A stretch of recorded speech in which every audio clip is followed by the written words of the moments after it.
Falar um pouquinho em pé também, passa rápido, porque as pessoas já estão com fome. O Adriano fez o que ele eu faz consegui de melhor. segurar aqui, depois de uma excelente palestra dessas, só ficando em pé também.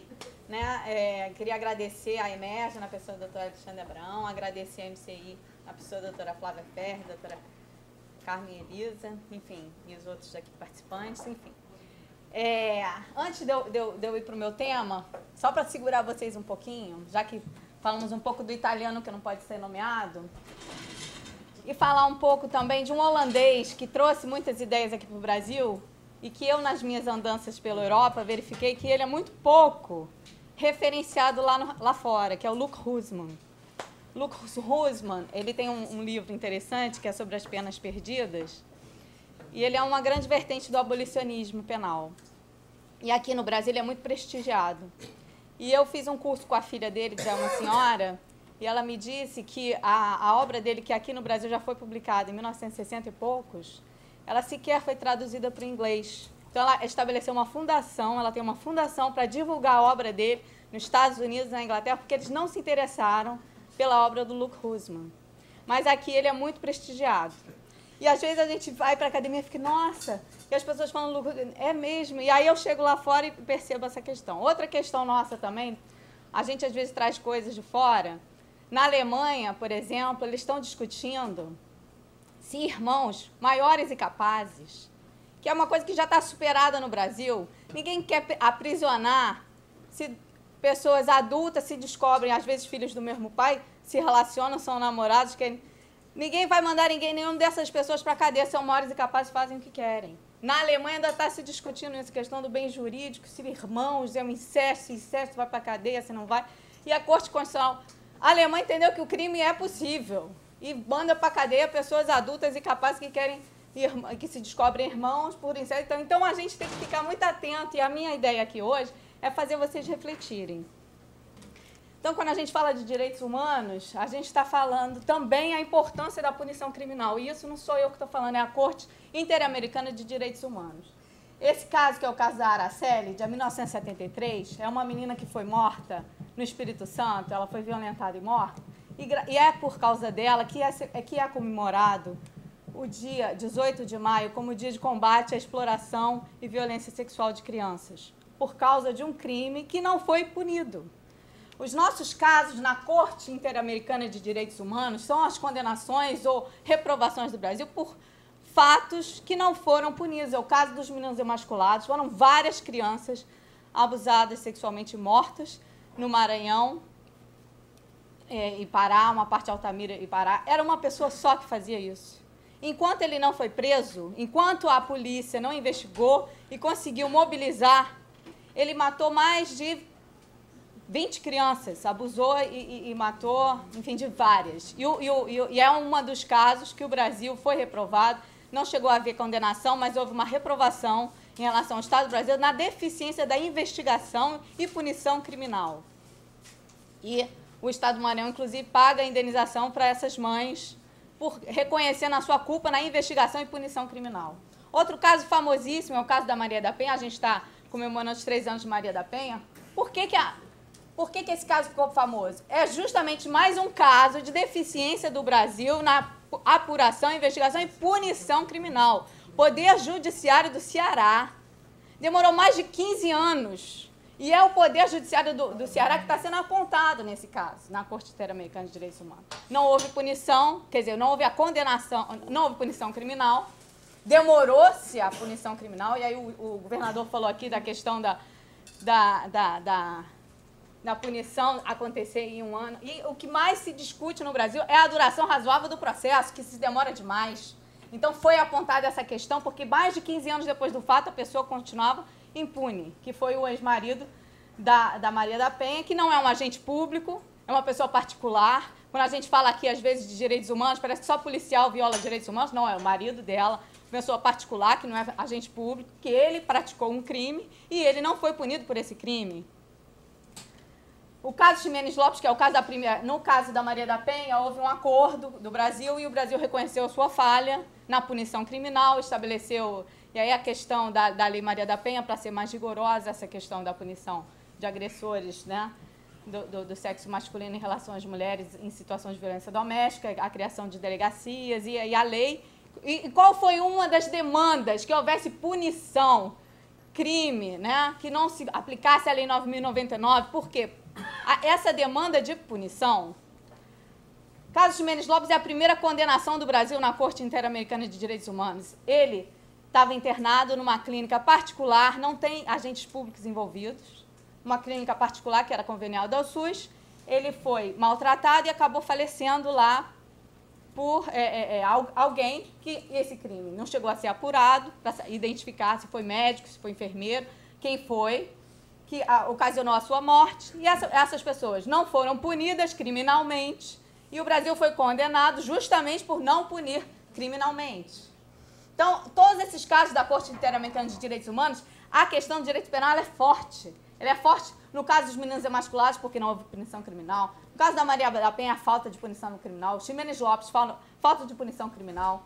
O Nogueira de Carvalho, que era um advogado no Rio Grande do Norte, também não foi investigada a sua morte, faltou punição criminal. Sétimo Garibaldi, um trabalhador rural no Paraná, a falta também de investigação e punição criminal. Todos esses casos, Gomes Lund e Favela Nova Brasília, esses casos envolvem agentes públicos, mas os demais não envolvem, a gente não sabe se foram agentes públicos, certamente não foram no caso Maria da Penha, mas no caso Nogueira de Carvalho nem se sabe, provavelmente não foram agentes públicos, talvez fosse grupos de extermínio, mas não se sabe exatamente porque faltou a investigação e a punição criminal. Então, quando a gente fala de direitos humanos, o direito penal é um dos pilares dos direitos humanos. Todos esses casos se fala da impunidade. Então, e se reconhece, e nesses casos se aponta a falha brasileira no dever de investigar e punir criminalmente em tempo razoável. Também o tempo razoável, né? E esse tempo, a duração razoável do processo, ela foi inserida por uma emenda constitucional e está na nossa Constituição. Essa duração razoável, porque demorar também demais a se punir, isso também fere os direitos humanos.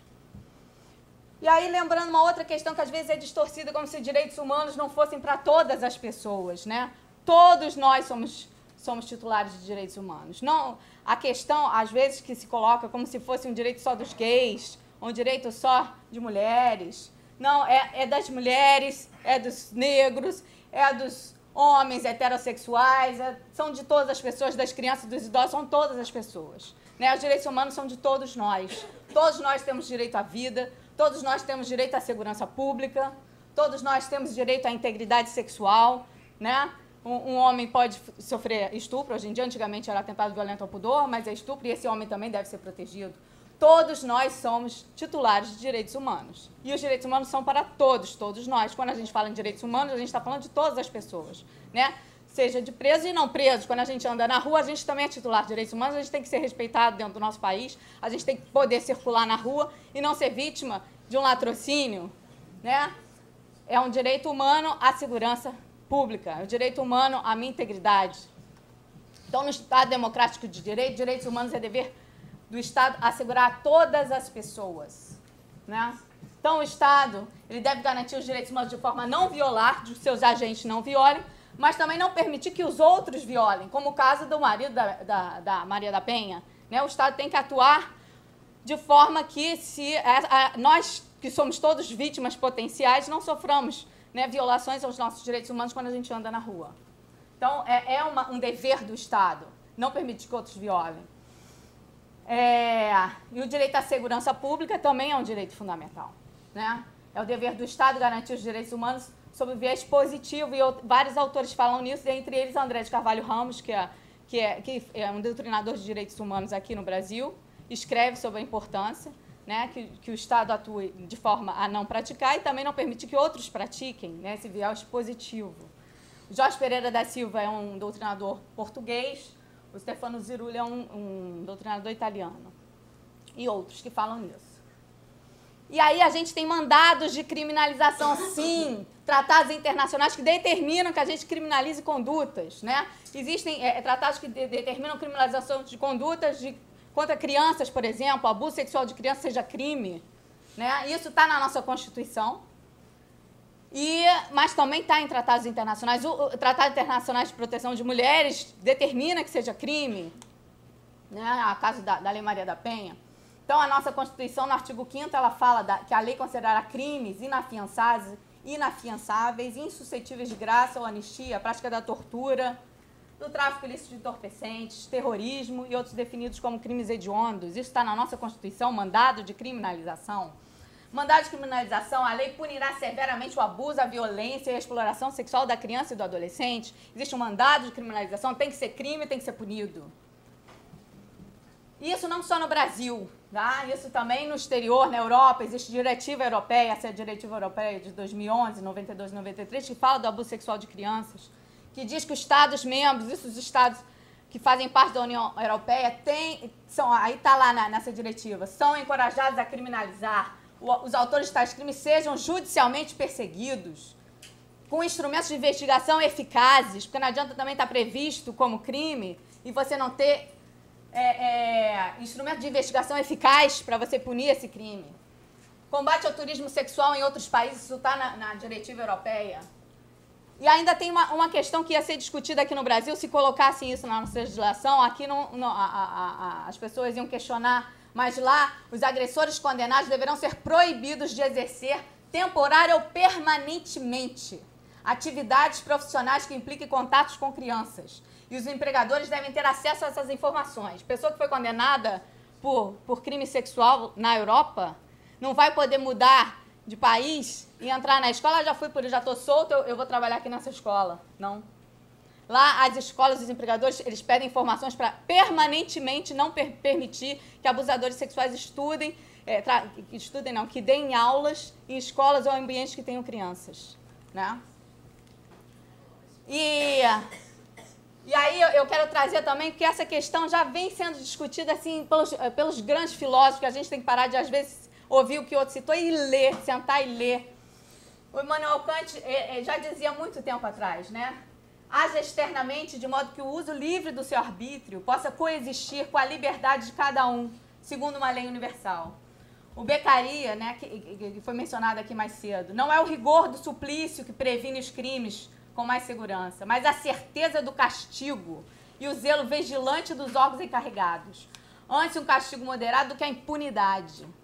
E aí ele já dizia para crimes graves não prescrever. E, aliás, na Alemanha, que também se é citado muito aqui, homicídio qualificado não prescreve. Na Alemanha existe prisão perpétua. Vários países europeus existem a prisão perpétua, que não é permitida no Brasil, e a Corte Europeia de Direitos Humanos dá validade, diz que isso não fere os direitos humanos. A prisão perpétua não fere os direitos humanos, e isso a Corte Europeia de Direitos Humanos já declarou.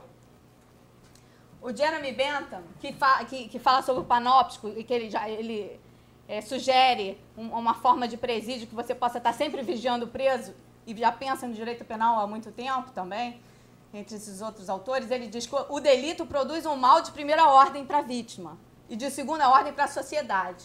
A pena produz o mal ao delinquente por sua própria vontade e um bem à sociedade. A importância da pena. O Stuart Mill, que quando o mal é causado por uma conduta errada, um castigo é necessário.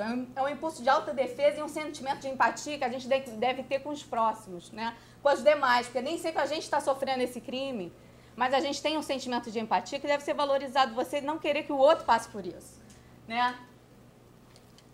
E o próprio Freud, porque eu comecei a estudar o Freud agora esse ano, porque a gente acaba esquecendo um pouco dessa questão, e o Freud, na psicanálise, ele diz que a convivência humana só se torna possível quando se reúne uma maioria que é mais forte que cada indivíduo e permanece unida contra cada um deles, porque todos nós, todo mundo aqui tem impulsos agressivos dentro de nós. E a gente tem que ser contido. Às vezes, a gente é contido, muitas vezes, pela educação que a gente recebe dos nossos pais. O nosso superego controla o nosso id.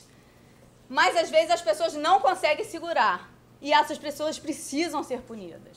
Porque o resultado final deve ser um direito para o qual todos tenham contribuído com o sacrifício de seus impulsos. e que não permita que ninguém se torne vítima da força bruta. Não é fácil para os seres humanos renunciar à satisfação dessa sua tendência agressiva. Todos nós temos uma tendência agressiva. E não é fácil para a gente controlar. A gente tem instintos sexuais, a gente tem instintos agressivos, a gente fica irritado. E é normal. Mas a gente se controla. E quem não se controla tem que ser punido. O Hans Kelsen também já dizia, o dever é a base do direito. Não adianta falar em direitos, se os outros não têm os deveres de respeitar os nossos direitos. Né? Então, o dever é a base do direito. Não adianta eu ter o direito humano de não ser agredida sexualmente, de não ser morta quando eu ando na rua, se o outro ignora esse meu direito. Né? Então, o dever é a base do direito. E o próprio Klaus Roxin, que também é muito citado, ele escreve que é contra o abolicionismo penal.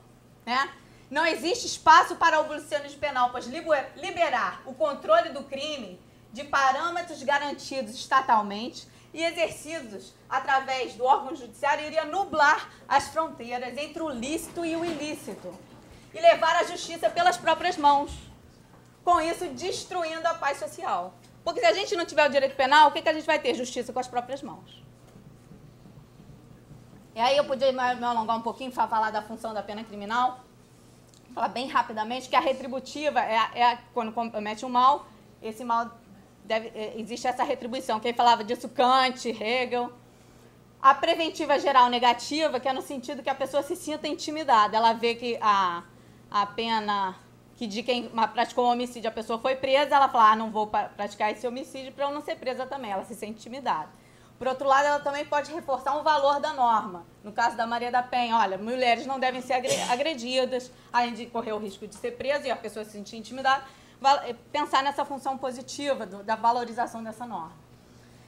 Agora, a gente tenta, né, não que seja essa função da pena, só a ressocialização. Tem pessoas que nunca vão ser ressocializadas, cada pessoa é de um jeito, a gente não tem como massificar.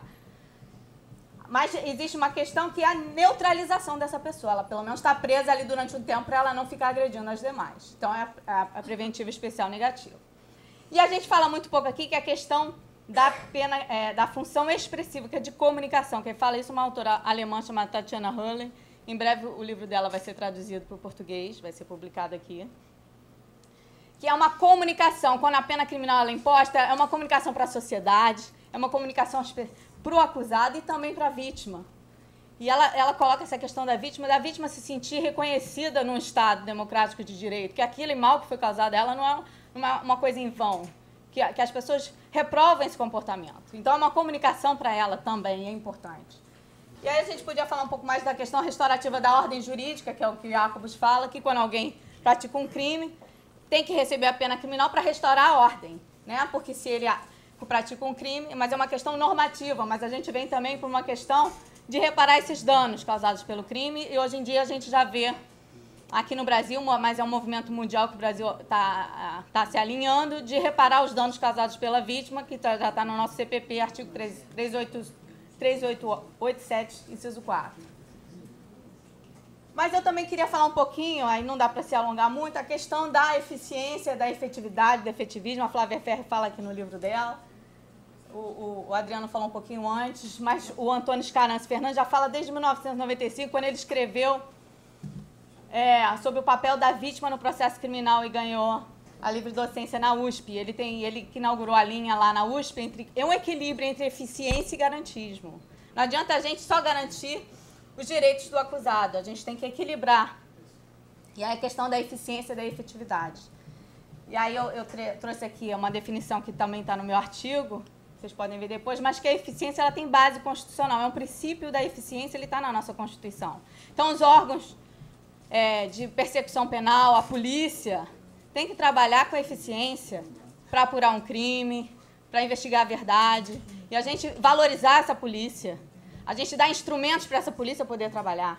Isso tem base constitucional. A gente tem que equilibrar não só os direitos do acusado, mas os direitos da vítima e para o Estado efetivamente exercer esse papel de investigação e punição criminal. E aí esse caso é um caso que aconteceu no Maranhão, de um jovem escravo, isso antes da abolição da escravatura. Ele foi maltratado pela sua dona, né? A pessoa tinha a propriedade dele, que é essa baronesa de Grajaú, e ele foi maltratado e acabou sendo morto. E um promotor que foi escolhido patrono do Ministério Público do Maranhão, que perseguiu, entre aspas, né? Ele promoveu a ação penal e ela se sentiu perseguida, essa baronesa, porque era escravo dela, achando que ela podia fazer o que quisesse, um escravo de 12 anos que foi maltratado e morto. E ela chegou a ficar presa um período, mas no fim ela acabou sendo absolvida pelo Tribunal de Justiça em recurso, mas no júri ela chegou a ser condenada, né, por ter maltratado e contribuído para a morte desse escravo, antes da abolição da escravatura. Então, a questão da importância dessa punição criminal, desse exemplo que foi dado no Maranhão, que uma proprietária de escravos não podia tratar dessa forma um escravo. E aí eu podia me alongar falando um pouquinho da resolução da ONU, que fala sobre os direitos das vítimas de criminalidade, mas de legislação estrangeira, que fala da comunicação, mas uma coisa que eu quero trazer é que a indenização para as vítimas, consideradas como falha do Estado. Quando o Estado falha em garantir a segurança, lá nos Estados Unidos e também na Europa, através dessa diretiva, os crimes dolosos e violentos, quando as pessoas são vítimas de crimes dolosos e violentos, eles têm direito a uma indenização do Estado. Né? Então, essa indenização do Estado, aqui no Brasil, às vezes ela é distorcida, como se só... a gente vê, às vezes, as pessoas nas favelas querendo culpabilizar o policial, porque eles só recebem indenização se foi na mão do tiro do policial que ela morreu. Então, a gente vê injustamente a polícia sendo massacrada, porque a indenização do Estado só está sendo paga se o tiro da bala saiu da arma do policial. E lá, o Estado reconhece essa falha, e qualquer vítima ela tem direito. Então, não se seleciona vítimas. Se as pessoas são vítimas de crimes dolosos e violentos, ela tem direito a uma indenização do Estado. Uma indenização que assegure. E aí, aqui nos Estados Unidos, fala bem claro isso. Um funeral digno para essa pessoa, tratamento psicológico, tratamento médico, né? É um mínimo de indenização para essa família ou para essa vítima que foi de uma falha do Estado de garantir a segurança pública, que ela possa se ressarcir. Enfim, era isso. Muito obrigada.